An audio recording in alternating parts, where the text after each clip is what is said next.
Hello and welcome back to the Whisky Rant Podcast. I'm Jeremy. Remember when I said I'm Rob? Like,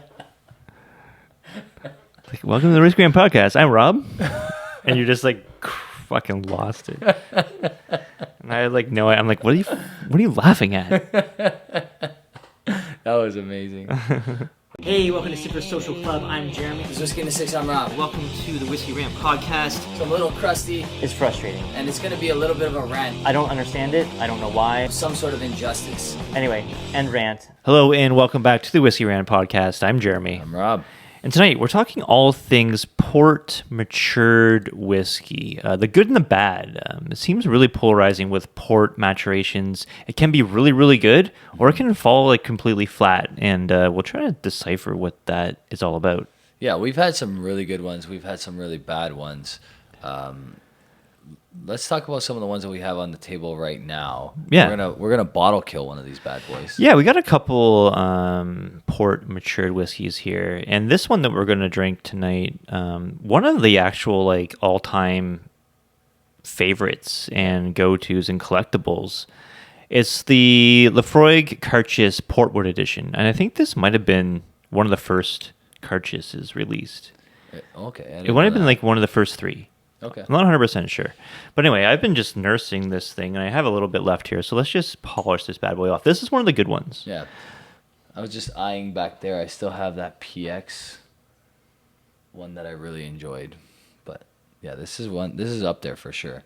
There was also a port and rum, was there not? Or a port and Yeah, something they had else. redone the port one, right? Yeah. But they added a little something else to it. So yeah, this one, we're talking like this is an old bottling. This is like 10 years or so old. Yeah. While we're doing this one, I want to talk about an old port before we get into what's on this table. An old port that we both absolutely loved. And that was I guess we won't finish that just yet, but it was the first Long Row Red Port. Oh, yes. Remember that one? Yeah. That was a great one. That was so good. That was really, really good. We really liked that one. Yeah. Port is finicky. And, I mean, obviously it works well with peated scotch sometimes, and sometimes it doesn't. Remember the worst whiskey that we can probably have in recent memory, or in any memory, Yeah. is that Glendronach peated port. One of the worst Yeah. premium alcoholic drinks I've ever had in my entire life. Glendronach and port just doesn't work. Like I had the 18-year-old, or was it a 19-year-old? I think it was a 19-year-old back in the day, and I was so looking forward to that. Yeah. And it sucked. Yeah. And then we had that peated port, and it was worse. Yeah. It was literally like one of the worst whiskeys we've ever had. Yeah. I don't even know if that one's salvageable. Like, did you end up, like, what did you do with that? Like, Man, I bought 2 of those because I was like, oh man, like Glendronach is so good. And like peated port, I love peat and ported and port matured stuff. no. I ended up trading one of the full bottles. I don't even know what I did with the other one, drain ported or something. I don't know. I don't remember. I wish I still had it because I would still like to go back to it. Isn't this great? I love it. Like, this is what Lefroy can do when they want to. Just blows my mind. Because you get that, like, I'm a huge Lefroy fan. Everybody knows that. But I love that note that you brought my attention to so long ago. It's that, like, minty toothpaste finish. It's got it. It's definitely got it. Yeah. The sweetness is, like, really there. Yeah. I love that. That's really good. Yeah. Like obviously Lefroy, they can do port really well. I don't know if they really do much. I mean, obviously they had that other cartridge that had port, but it was with something else as well.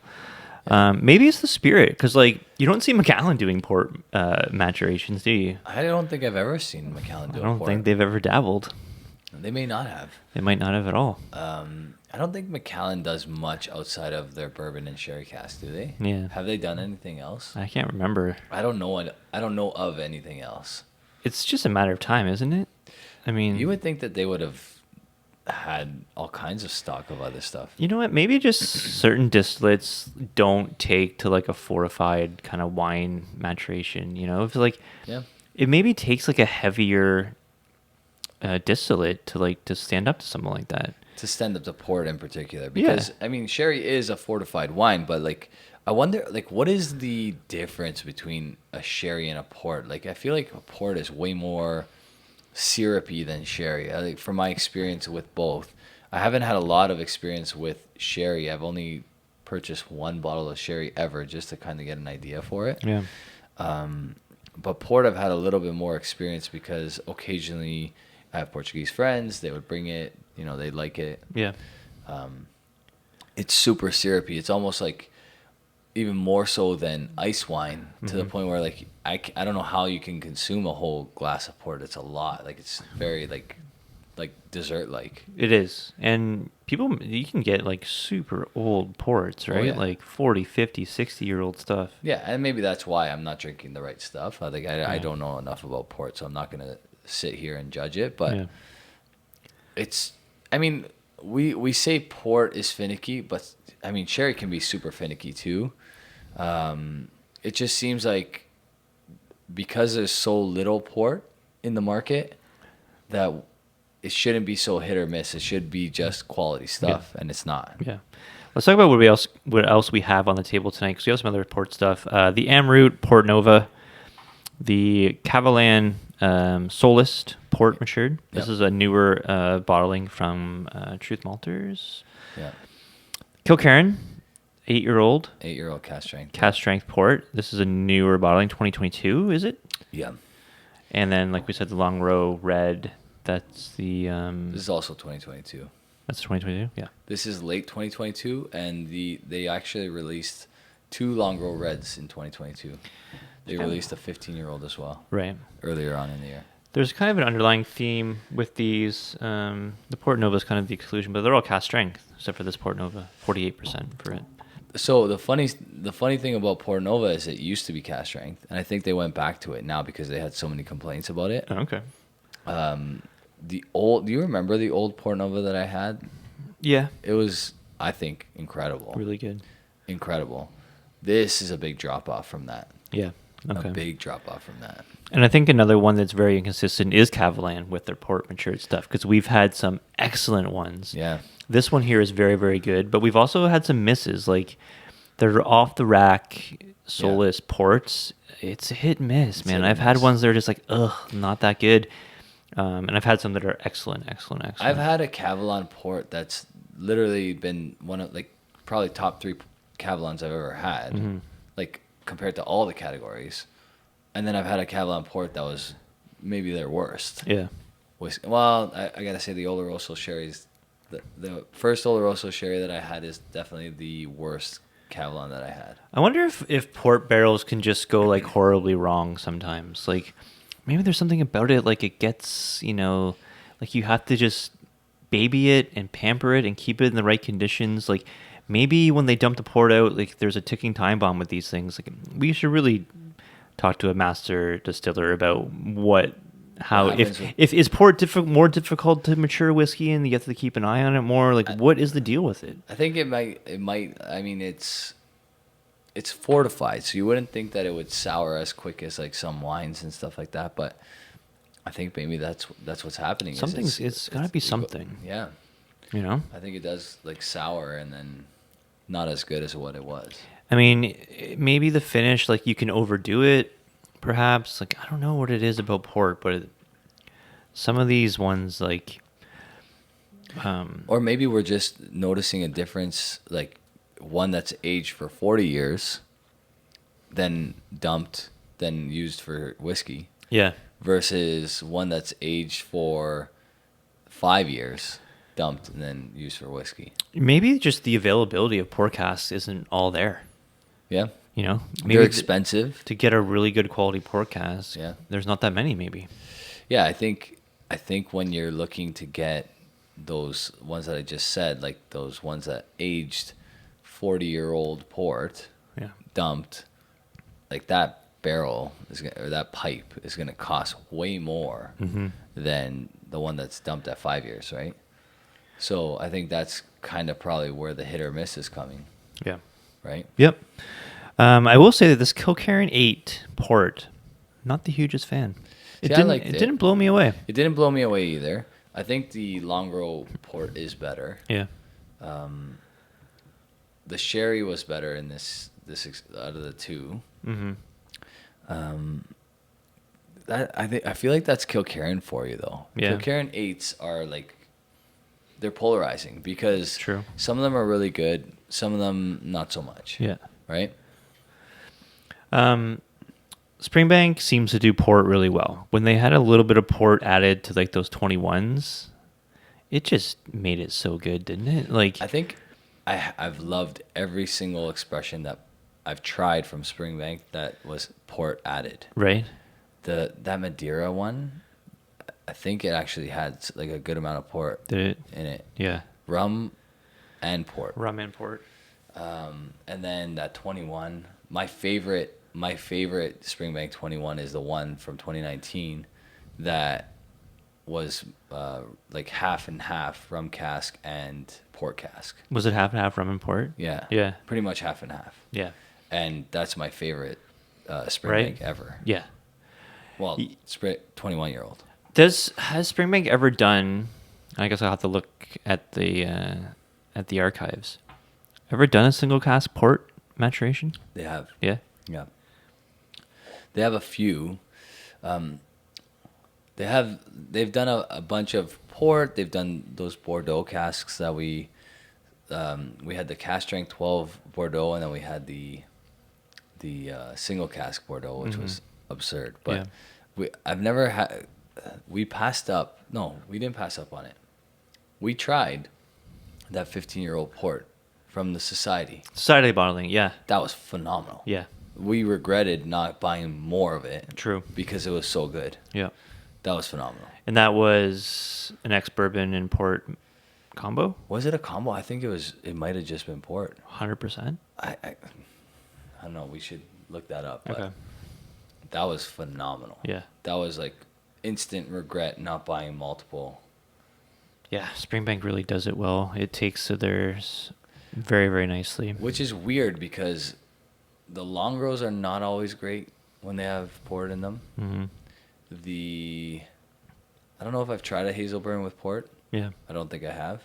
And we know that the Kilkerran, you didn't love this one, right? Right. No. So No, I was a little disappointed with it.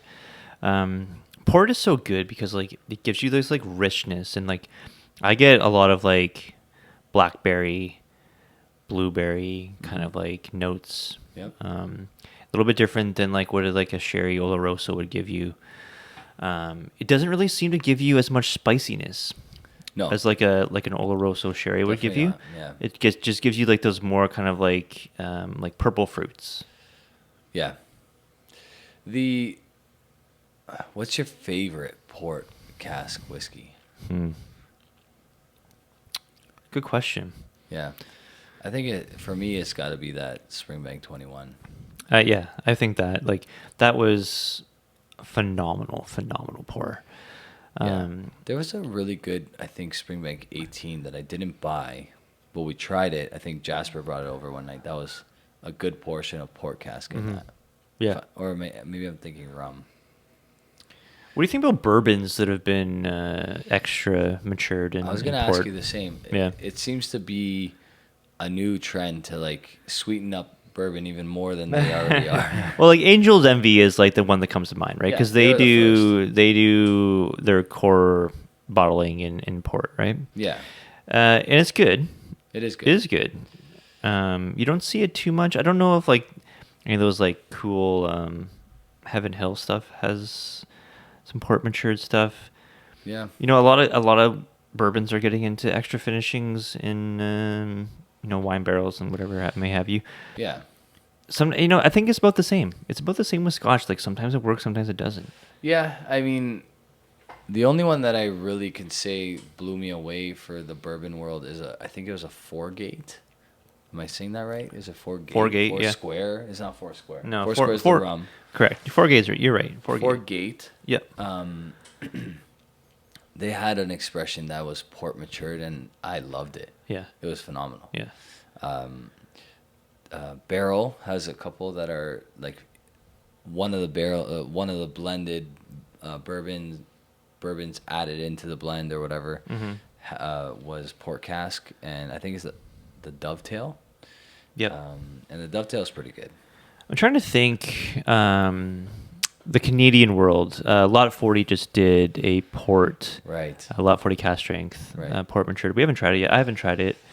I heard it's a dud. Yeah? Yeah. I've heard it's not conflicting good. things. Didn't our good friend Peter White kind of like his? He said he didn't like it. He didn't like He it. told me he didn't like it. Okay. He wanted it to be good. I think he felt it was a little too sweet. Yeah. Rumor has it that there might be just added port for 9 point whatever Right. the percentage is. Yeah. Yeah, if you're unaware, what we're talking about, in Canadian whiskey law, they are permitted to add up to 9.09% of an extra alcohol additive to any whiskey and still call it whiskey. So they can literally pour straight port into a whiskey And as still long as it's call it- 9% and still call it a whiskey. They did that famously with the Dark Horse. Yeah, I was gonna. Dark Horse was Oloroso. I was gonna say the Canadian Club 41, yeah. 42, 43, That's 44 right. year They added olds. cognac they added. They just poured it right in. It made it better. It did make it better. Like, that's the crazy thing, is it made it better. See, and here's what I know from personal experience. The Canadian Club 40-year-old at barrel proof was phenomenal. You said it was like one of the best Canadian whiskeys you've ever had. Absolutely. And you did a barrel pull I did at a the barrel distillery, pull, right? yeah. Yeah. Why they didn't decide to go with that expression as is blew my mind, because it was so good. Yeah. So good. Yeah. But No, bring it down. What was it, balled at 40? No, balled at 45. 45. 45. So yeah. Not horrible. not horrible, but not great. That bottle's like worth quite a bit of money now. It is worth a lot. Yeah. I sold mine to an American. Did They you? wanted it. Yeah. Yeah. I didn't get the prices you get now. I would have Yeah. got double. What I Now paid. it's over like Right. $1,000. Yeah, I would have got double. I kind of want to try the 45-year-old. I have like the desire to try it. I would love to try it. Yeah. I think it's like bottled at 50. Okay. That one. Yeah. Yeah, there's what other Canadian whiskeys were? Oh, do you know there's an infamous 40 Creek that was bottled in port, the original port. Okay. That was a really good whiskey. Was it good? That was a really good whiskey. Now, did they add port in it? Maybe, I don't know. But Right. there was an original like 40 Creek, which actually Peter White keeps asking my brother for. He wants it. My brother still has a stashed bottle of. No way. But yeah, that was a really good expression. Because like going back to the Lot 40, like I think that rye would actually like take well to a port maturation. You know? Because like we said before, like the port you don't get as much of the spice, Right. but the rye is super spice heavy. So like you Yeah. get this heavy spice, and now you're getting in all these like, you know, purple fruits.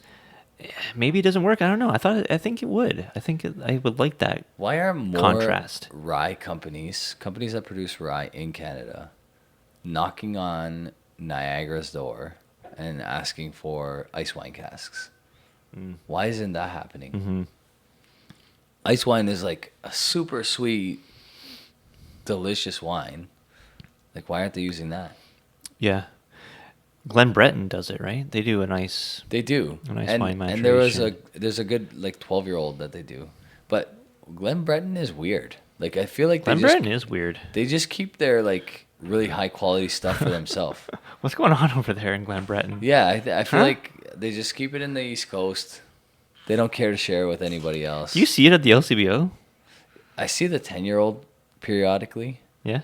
Once in a while, I've seen the 14-year-old. Not a big fan, to be honest with you. Yeah. I Do you want try a to little be more of because this? yeah, I'll take a touch more. Why not? I try to be a fan because, like, you know, they're trying to do it right. I don't know if like they have a metallic note to all their whiskeys Yeah. that I never really loved. Now, is there a chance that they're hiding the really high quality like old stuff for themselves? Yeah, because I know they have a 25-year-old. They have a 19-year-old, and they've been around for a long time. By holding it by themselves, you mean just releasing it in Nova Scotia and not Just in Nova Scotia. not nationwide? Yeah, just in the East Coast. Maybe like a distillery exclusive kind of thing. Exactly. You walk in, you're able to get it. Yeah. They have a list. Like if you email them, they'll send you a list that you can buy from. But it's such a like confusing, like archaic, like old school, like just web page. Not even a web page. It's just an email with a list of whiskeys that they have and the ages and ABVs and stuff like that. But it's like, I don't know. I really want to try their 19-year-old ice wine one. Yeah. They have some cool stuff that like I would like to try. We're kind of digressing off of the port cask stuff here. This Lafroig is amazing. It's really good. Love this Lafroig Carchis. They just need to recreate exactly this. Yeah. I'm gonna pour myself some of this too. Yeah. Don't cut with something else. That other Carchis that had port, it wasn't as good as this one. Not even close, actually.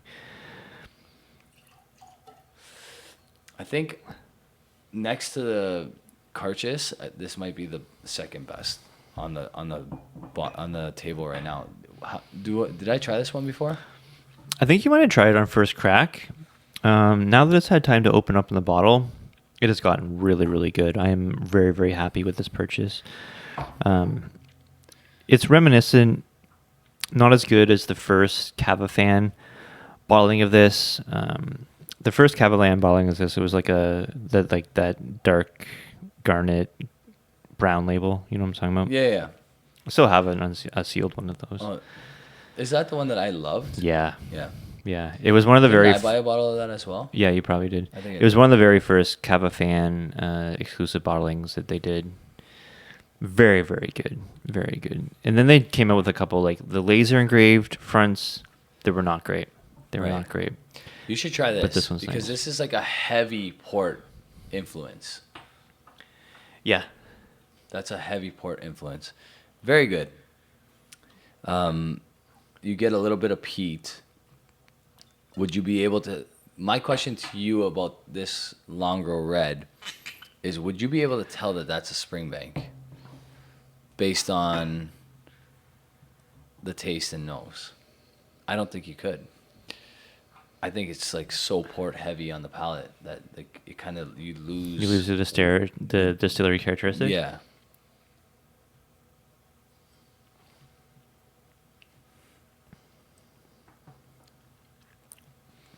You're right. That is like all port.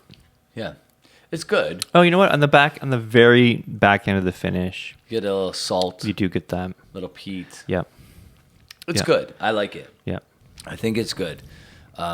Longrow, I don't know if I'm going to buy too many more reds moving forward. Yeah, you know what? Reds they're hit and miss. Only half of them are good.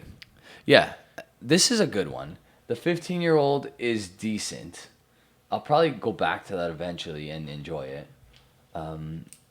But like, you can kind of look at my bar and tell by fill level what I've loved, unless I've had it for like 3 years. Like that 18-year-old Springbank I didn't love, but it's been on my bar for a very long time. Yeah. You know, the Glendronach 15-year-old Revival, newer purchase, Right. is pretty much full. Yeah. You know, this I like. Yeah. But does anything like call me to it when I'm like scanning through my bar? Probably not. Yeah. Sometimes I think you get this like stringent kind of note with port stuff. Yeah. I'm getting a little bit of it here. It's like, I think, you know how people are you know, sensitive to sulfur in like sherry cask stuff. I think port can be kind of the same way. Yeah. There's a white port Lafroig, is there not? Is it Lafroig? There is like definitely white port maturations out there now, right? Yeah. So I think there's a Glen Scotia Fischel release that came out this year. That was white port, was it not? I don't know. I'll put it on the screen. Yeah. So yeah, the difference is they just use a white grape. I guess so. Yeah. I mean, I don't even know how port is made, to be honest with you. I would assume it's just wine fortified with brandy. Somehow it's sweet. Or is it all white grape? I guess we should really find that out. You don't know because the Italians don't do it. If it was done in Italy, Like, how are you gonna get that color from a white grape? if it wasn't, if it was made in Italy, you'd know all about it. If it was Yeah. grappa. Marsala is made in Italy. Marsala. Marsala is a fortified wine, Yeah. which is like seldomly used. Another fail by Glendronach was using Marsala casks. Yeah. Yeah. Yeah. What do you think? You think that's good? Yeah. Yeah. I went back to the Lefroy. Honestly, Lefroy's this better. Lefroy is like We shouldn't have started with that Woo. because like I wanted to bottle kill it because like it's just so delicious. it's delicious. It's so good. It's the best Carchus in my opinion. See, I don't know if I think it's the best. It's definitely up there. I might like the PX a little bit better. No, you're crazy. You're crazy. The port's the best by far, by a million miles. It blows every single Carchus out of the water. It's delicious. I love Lefroy. I've said that before. Oh, Lefroy did a Marsala cask. The red label one, wasn't it? Was that Marsala? I don't know. Carchus? I That don't- was a really good one. Maybe. I don't know. I don't know. Anyway, the port There's one. a few companies that have dabbled with Marsala. I'm surprised these guys haven't, because they kind of have like an expression for every type of wine. That's true. They have They- Madeira, Yeah. Fino, Port. Their Finos are the Oloroso, best, aren't PX. they? Isn't Cavalan's Fino the best Fino? I guess like I haven't had too many Finos. Yes. Like, how many, It Finos is are the not. best. Well, you don't. Well, it's not we'll really wait. We'll wait to see the in depth competition. I agree, but we'll see what Springbank can do because that Fino is That's it's true. on the docket. I'm looking forward to The it. wheels are in motion Well, on like, that thing. I was planning on having a regularly like well slept night, and you just ruined that for me. What, you gonna be up thinking about getting it? Another sleepless night thanks I to hope. Springbank. I hope that like it's weird. I guess it's not weird, but like the order of Springbank releasing these like Sherry Cast series, right? They did PX1, which makes sense, fine, and they're doing the Palo Cortado Yeah. 2. When is this Fino coming out? Because I hope it's not. I'm glad it's not the first one because Yeah. the first one's always the most collectible, and hopefully it's not the last one. I want it to be somewhere, 3 or 4, so people like are sick of it. They don't care as much, so I can swoop in and grab That's it. never gonna happen to Springbank. Never gonna happen to Springbank. God damn it! So I feel like this is a little bit like the kind of storytelling that I call out all the time. So like there's a type of writer, and I'm guilty of it myself, to be honest with you, but it's like you write a story and then you're like, oh wait, this part doesn't really match up with that. I'm gonna go back and I'm gonna rewrite a little bit of the beginning to make this part, which is really cool later on in the book, fit. Okay, so like I think Springbank did a little bit of that with this series. They're like, oh, let's make a series, like a wine series. Like, well, how should we do it? Well, we have this PX cask ready to go. Yeah. Right. So we're gonna throw that one out first. Yeah. Which ultimately, like in most, like as far as like the wine aged spirit goes, PX is kind of held at the highest standard. No, would you not agree with that? Oloroso. Oloroso's higher than PX. Yeah. Like I think Cavalon prices their PX the highest out of all of them. That's true. Right? A lot of the really well aged PX cask whiskeys are super expensive. Okay, I don't really understand your question. What I'm answering it is that if I would take the very best Oloroso or the very best PX, I would choose Oloroso. Not what you would choose. I agree with you. I Okay. agree Oloroso is better in my opinion. Okay. But PX seems to be like the sexy, like higher priced pick. Okay. Sure. Yeah? They started with the PX. Yeah. being like the first of the like. Wouldn't you start with something like the Palo Cortado, which is like a lesser like cared about wine? No. I would start with the PX because it's the most recognizable sherry cask outside of Oloroso. Right, but it's Springbank. You're gonna sell them anyway. Yeah. If you start with like the worst of the batch, like isn't that a better idea? I hope it's the worst of the batch Because because hope number one was the worst. yeah, Yeah, because like I thought it was good but not great. yeah. You know, the expectation was not met, in my opinion. A lot of people loved it. You liked it. I really liked it. Mall reviews really liked it. Did both of them like it, or did Mike just like it? Me and Mike seem to have like a very similar palate. Yeah. And you and Narby seem to like be more aligned. I wish I had the palate of those guys. Well, you know I wish I what, had though? the experience. They have crazy experience, but we're getting there thanks to Gordon MacPhail. If they die, do you think that they're like organ donors? Can we just like get their tongue, like in like their brain implanted, and like just get all the knowledge they have and all the experience they have of their? Unlike of their the rest of the organs, the tongue and the brain don't work that way. You're telling me I can't just like absorb everything Taste the way they've they tried? taste? Yeah.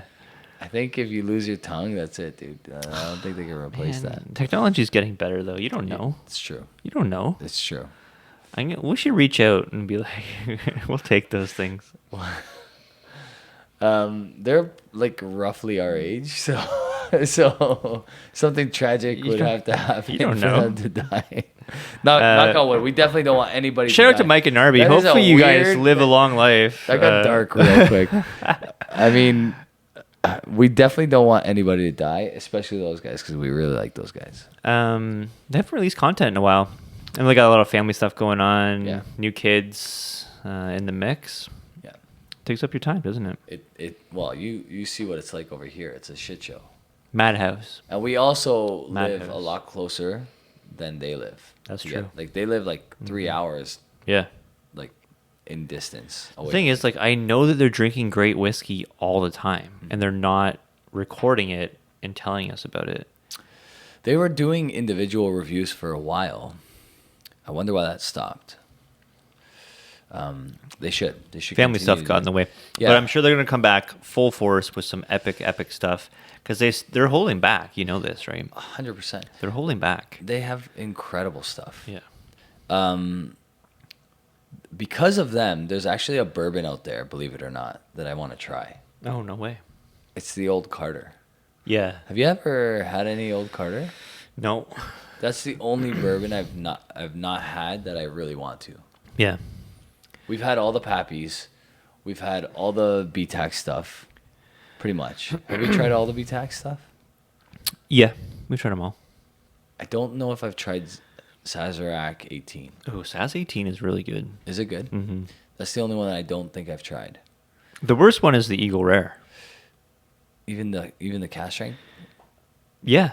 Wow. I mean, I guess, I don't know. It depends on the year, obviously. They change a lot year to year. Yeah. The SAS 18 is really, really good. The Thomas H. Handy, I guess, might be the worst one. Depending on who you talk to. Depending on who you, yeah. Because sometimes they're up there. I'm a huge fan of the Stag. You're a huge fan of the Weller. I love the Weller. I don't think I've had a bad Weller. There isn't. There's no bad. Even like The Stag and the barrel Weller proofs. are amazing every single year. That's the thing. So people rip on the fact that like Weller 107 flies off the shelf at $70 or whatever, but it's good. It's still good. It's pretty good. It's better than all the other bourbon that's available in the LCBO. The Like, LCBO there's- bourbon selection is Trash. pitiful. It's disgusting. It's Yeah. embarrassing. It is. And it needs to change. Alberta has a pretty wide selection. They have a whole bunch of indie bourbon that's coming Yeah. to Alberta. You can get a lot of barrel proof bourbon now in Alberta. The 107 is still better than all those that I've tried. Yeah. I mean, for I'm the a long weeder. I like weeders. I've been mixing 107 in my Manhattans. Yeah. That's how I drink 107. Yeah, you just roll like that. You bought a case of 107 when it was $35. 100%.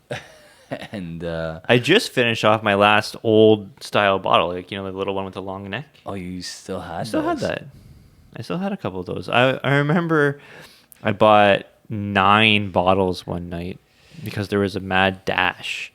I went to Cooper Street, the flagship, because I saw some that got released. Yeah. There, I met 3 other people, 3 dudes that were doing the same thing I was because they saw it flash up and ran over there. Yep. The LCBO manager was being typical, like, LCBO. oh, we can't like release it. It's in the back. And like, There's a dude, a hilarious guy, on Instagram now. Have you seen this guy? We got tagged in it today. Did you see this? haven't had a chance yet. So he's imitating being a LCBO manager. This guy's got a lot of followers. Like Okay. he's like this is his like stick. He does like Okay.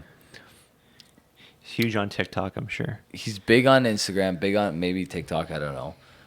But he does like impersonations of like different employees at different whatever, and he did an LCBO manager. Oh my god, It I love was to see this. Was it epic. good? Yeah. Yeah, like I don't know if we're allowed to show it, but we should. Like that's how good it was. Okay, I'll throw it in. I'm sure we can. I'll reach out to him and see if it's cool. Yeah. Super cool guy. We honestly, I would actually like to have, because of his take on the LCBO, I want to have him on this channel. Put him on the rant. show. I want to have him on the rant. On the rant. Cool guy. Yeah. Really, really cool guy.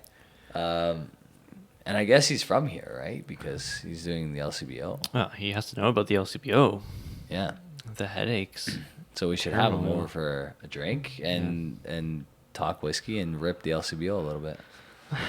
I love that. We haven't had a good rip on the LCBO in a while. Probably because we don't shop there and we don't even know like the. There's a spot in like all the LCBOs that like are dropping prices like 30%. Really Like they put stuff on sale every week, 30% off, right. which is like unheard of for the LCBO. It's because they raised it 30% the week before. Oh yeah, it's 60% raised, 30% drop. Right. But yeah, You're like, whoa, 30% off. That's amazing. yeah, It's like, yeah, I just raised it 60% last week. idiots. This got better as it went down. It's I good, put some right? water in it. It's nice. It's better with water. Yeah, it's I a agree. little too thick. You're It's a right. little too It's port heavy. too much. It's a little too port heavy. How many years do they mature in port? It says, right? I think it's like 4 or 6, something like that. Usually they tell you. Yeah, it should This say. one does not say. It does not. Imagine it's like a full maturation in port. That's yet to happen for a longer red. It's usually like so this is 11 years. It's probably like a 2 or a 3 in port. I'm gonna look it up right now. That's usually about how they do it. They do ex-bourbon and then, 2, 3, 4, or 5 years and whatever they're finishing it in. Yeah, I mean, it actually did okay on Whiskey Base, which is I'm going to guess it's a 87.5? 88.2 Oh, all right. and 323 votes. 7 years bourbon, and then 4 years Tawny Port. Okay. I think what makes there's gonna be a lot of people that hate me for saying this, but I don't think there's some whiskeys that do incredible in bourbon barrels. Compass Box, Orchard House, prime example of that. Mm-hmm. Whatever whiskeys are blended into that whiskey, phenomenal in bourbon barrels. I don't think Springbank does very well in bourbon barrels. I don't think it does. So every single Longrow Red spends the majority of its life in bourbon barrels before it's switched to a red wine Yep. to be finished and then put out. Mm-hmm. And I think that's why it's trash. Yeah. Like if you took your Longrow Red series and you said, "Hey, let's think ahead a little bit. Yeah.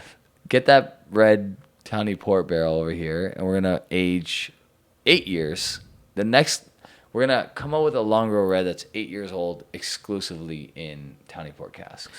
Well, I mean, the old like age-old additive about like finishing is like you take your worst performing barrels and then you finish them to make Right. them better. Hence the Long Row Red series. Right? Yeah. Like It's like you take all your worst bourbon casks, right? These are not going into anything else. We'll just hit them with super strong port. Yeah. And just take every single, like, Odyssey or like anything that's like wrong with this ex-bourbon, and it's going to completely mask it. Well, I think that's exactly why they decided to do it with these guys, because they realized that their like NAS whatever is just okay. Yeah.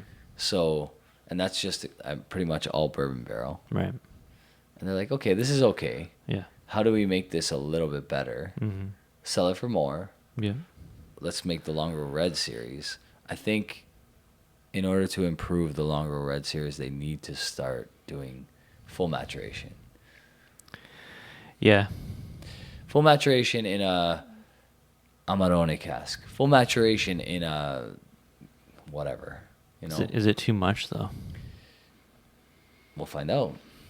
What about finishing it in an ex-bourbon barrel? What about going the other way around? What about mellowing it out in an ex-bourbon? But that's for their for 4 years. But they could do that. No one does. If it doesn't work, if you notice that. after like 4 years, wow, this is too much port. We need to like mellow this out. Throw it in a bourbon cask for a couple years. I would love to know if that happens. I bet you it has. Yeah? I bet you it has. I guess it's got to, but How many Long Row Reds are there now? I don't know, 15 or more? And how many would you say you were like in love with? 4? Yeah, I was gonna say 2. I was gonna say the tawny port, or that port, not the tawny port, the port right. back in the day, and that Cab Franc. Oh yes, That Cab Franc was unbelievable. Yeah. What was the other? Like, what was the 15-year-old one? That one's really good too. That's behind you. The Pinot Noir. There's like 4 Pinot sorry. Noirs. The first Pinot Noir was the better one. There's a few Pinot Noirs. You know, one of the worst ones was one of the first ones was that That was Australian. Oh, no, Australian. the Australian one. Yeah, you're right. Yeah. I had the whole collection. You did. You got rid of it. I sold it all. Yeah. I got rid of mine as well. I had almost all of them. I had was missing like 3. I had the first 2. 8. Yeah, I was missing 2, and then I got rid of them. Because I bought the first release. I think was that Australian one. I can't really remember. No, it wasn't. It was like 2 or 3. Anyway, I bought it on secondary because I wanted to complete the set, and that was one of the hardest ones to find. And it was like, the worst one. Yeah. Yeah. The port was up there, and I think the Cab Franc was the best one. We did a rundown of. You're right. Yeah. Yeah. That was like after the first 6. There was a Cabernet Sauvignon that was really good. Yes, that was one of the first Cabernets. Yeah, I remember They've done that a couple times too. Remember back in the day when we could get like a case of Long Row Red just because we wanted to? Oh yeah. That was just like You're like, who wants a Long Row Red? Yeah. Like, I'll get a case. I'll grab a case. It's just like everybody took one, right? And we were all happy. They're like $120. Like sure. Yeah. Right. Those were the times. They didn't last very long, did they? We really got into this at the wrong time. We really did. You know. But we may have sped up the process. So like if let's say we got into it 5 years earlier, maybe it would have happened 5 years earlier. You think that we are dictating the speed of the popularity of whiskey? I think whiskey too in general. I think you and I have in Canada a little bit more pull than we think. Not pull, I would say influence. Like maybe guys that even hate us, guys that like are like those guys are assholes. Watch our stuff and are like, man, I gotta go get those bottles before they sell out because Rob and Jeremy just reviewed them. I don't know. I don't think so. I think it happened a few times, dude. You'd be surprised. 2 or 3 times. Multiple. I think that. I mean, I don't know. I think that other people move the needle. I think Serge moves the needle. Serge moves the needle. Roy moves the needle. Ralphie obviously moves the needle. The thing about like Ralphie though is like he doesn't review like tater bottles. You know what I'm saying? Yeah. Like he reviews like mostly like affordable available stuff by design. Yeah, but look what happened to Glenallachie 12 and Aaron 10. when Yeah. Ralphie decided to talk about them. True. Like, blew up. I agree. Deanston 12 is a great example of Ralphie's influence because Ben Romic's a good example. Like the Ben Romic 10 vintage cast strength is a good example strength, of Ralphie's influence. yeah, Ralphie, he's got pull, man. Absolutely. He's got huge pull. Like, we're Mickey Mouse compared to him. But you'd be surprised. Like, you know what it is stores are paying attention to what we're saying. So when we say, wow, this bottle's really good, that moves to the front of their shelf. They're like, hey, guys, guess what we have? The thing that Rob and Jeremy... Like, I bet you nobody has our name on a shelf anywhere. But I wouldn't be surprised. Like, more people know us in Alberta than they know us here. Well, yeah. I mean, Albertans, they have such great access to whiskey that we talk about. Yeah. Right? Like, the average LCBO purchaser, like, you're so limited of what they get in Ontario. It's like, do we buy it? None of these whiskeys are available in Ontario. Yeah. Not a single one. Maybe this was. The Freud cartridges cartridges are usually available. The Freud cartridges are. Yeah. But I guess the Port Nova is. But No, what I'm I saying. don't even know if it is. Really? Yeah. Okay. Actually, funny. 98% of what we talk about is not available at the LCBO. No, we don't get it here. We can't. If we had to sustain 2 channels on what's available at the LCBO, nobody would watch us. We could go through the LCBO's inventory. Like, let's just take bourbon. We could do the entire LCBO inventory of bourbon, like the regular stock stuff, in 3 episodes. We could do like 5 bottles an episode, 15 bottles. That's it. That's all they have. They have 15 bottles of bourbon in the LCBO. It's not a lot. It's terrible. It's probably a little bit more than that. It's but awful. It's not a lot. It's awful, dude. Yeah, it's pretty bad. It's bad. Funny story. LCBO is like Costco. It's very much the Costco model. But worse than Costco, because Costco is actually great. Yeah. Well, Costco's great because you don't need 15 varieties of ketchup. You know what I'm saying? They have one. Yeah. You know what I'm saying? Like, the LCBO is very much like, we will stock, you'll have rows and rows and rows of the same thing over and over and over again. Just trash. Yeah. And overpriced. Whereas Costco is like, that's probably the best bang for your buck. There you go. Right? Yeah. Went to bring Tristan to a practice for hockey. And I'm walking out of the arena and I hear, hey, Rob. And I look over and it was a guy that watches Oh, us. no way. Yeah, it was a dude that watches us. Very friendly, very nice, was with his family. It was pretty cool. That's only happened like 4 times. Yeah. The only time I've ever been recognized is at Spirit of Toronto. Yeah. But we also said, like, hey, we're going to Spirit of Toronto. Come say hi to us. True. And someone actually did. We should actually go back to that eventually. Spirit of Toronto? I know. It's hard. It's hard to want to because we have like...